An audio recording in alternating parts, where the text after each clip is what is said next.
ಮೂಡಾ ಪ್ರಕರಣ ಸಿಬಿಐ ತನಿಖೆ ಕೋರಿ ಸಲ್ಲಿಸಿದ್ದ ಅರ್ಜಿ ವಜಾಗೊಂಡಿದೆ. ಇದರ ಬಗ್ಗೆ ಮಾತಾಡೋದಕ್ಕೆ ನಮ್ಮ ಜೊತೆ ವಕೀಲರಂತ ಪೂಜಾ ಸೌದತ್ತಿ ಅವರಿದ್ದಾರೆ. ಅವ್ರ ಹತ್ರ ಮಾತಾಡೋಣ. ಮೇಡಮ್, ಅರ್ಜಿ ವಜಾ ಆಗೋದಕ್ಕೆ ನ್ಯಾಯಾಧೀಶರು ಕೋರ್ಟ್ ಮಾಡಿದಂತ ಕಾರಣಗಳೇ?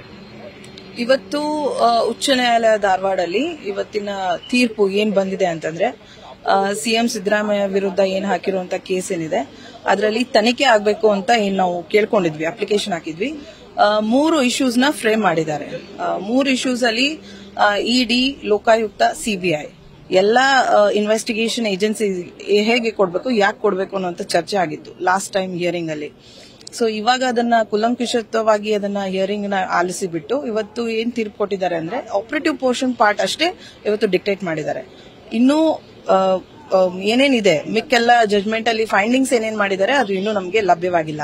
ಆಪರೇಟಿವ್ ಪೋರ್ಷನ್ ಅನ್ನು ಅಷ್ಟೇ ಡಿಕ್ಟೇಟ್ ಮಾಡಿದ್ದಾರೆ. ಅದ್ರಲ್ಲಿ ಏನ್ ಹೇಳಿದ್ದಾರೆ, 3 ಇಶ್ಯೂಸ್ ಫ್ರೇಮ್ ಮಾಡಿದ್ಮೇಲೆ ಗೊತ್ತಾಗಿರೋದು ಸುಪ್ರೀಂ ಕೋರ್ಟ್ ಅಲ್ಲಿ ಹಾಗೂ ಹೈಕೋರ್ಟ್ ಅಲ್ಲಿ ಬಂದಿರುವಂತಹ ಕೇಸಸ್, ಸೈಟೇಷನ್ಸ್, ಜಜ್ಮೆಂಟ್ಸ್ ನೆಲ್ಲಾನು ನೋಡ್ಬಿಟ್ಟು ಆ ಗ್ರಾವಿಟಿ ಇದರಲ್ಲಿ ಇಲ್ಲ, ತನಿಖೆಗೆ ಆದೇಶ ಮಾಡುವಂತ ಗ್ರಾವಿಟಿ ಇದರಲ್ಲಿ ಇಲ್ಲ ಅಂತ ಹೇಳಿ ಈ ಕೇಸನ್ನ ವಜಾ ಮಾಡಿದ್ದಾರೆ.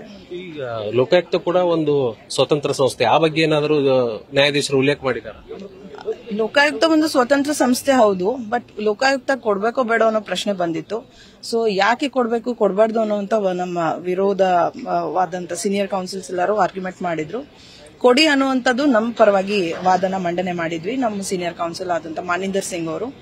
ಇವಾಗ ಈ ವಜಾ ಆಗಿರುವಂತ ಕಾರಣಗಳು ಹಾಗೂ ಫೈಂಡಿಂಗ್ಸ್ಗಳು ಏನೇನಿದೆ ಅಟ್ ಲೆಂತ್ ಜಜ್ಮೆಂಟ್ ನಮ್ಮ ಕೈಯಲ್ಲಿಲ್ಲ. ಸೊ ಇವಾಗ ತಾನೇ ಡಿಕ್ಟೇಷನ್ ಮಾಡಿದ್ದಾರೆ. ಒಂದು ಆಪರೇಟಿವ್ ಪೋರ್ಷನ್ ಏನಿದೆ ವಜಾ ಮಾಡ್ಲಿಕ್ಕಾಗಿ ಕಾರಣಗಳು ಏನು ಅನ್ನುವಂಥದ್ದು ಒಂದು 3 ಇಶ್ಯೂಸ್ ನ ಫ್ರೇಮ್ ಮಾಡಿರ್ತಾರೆ.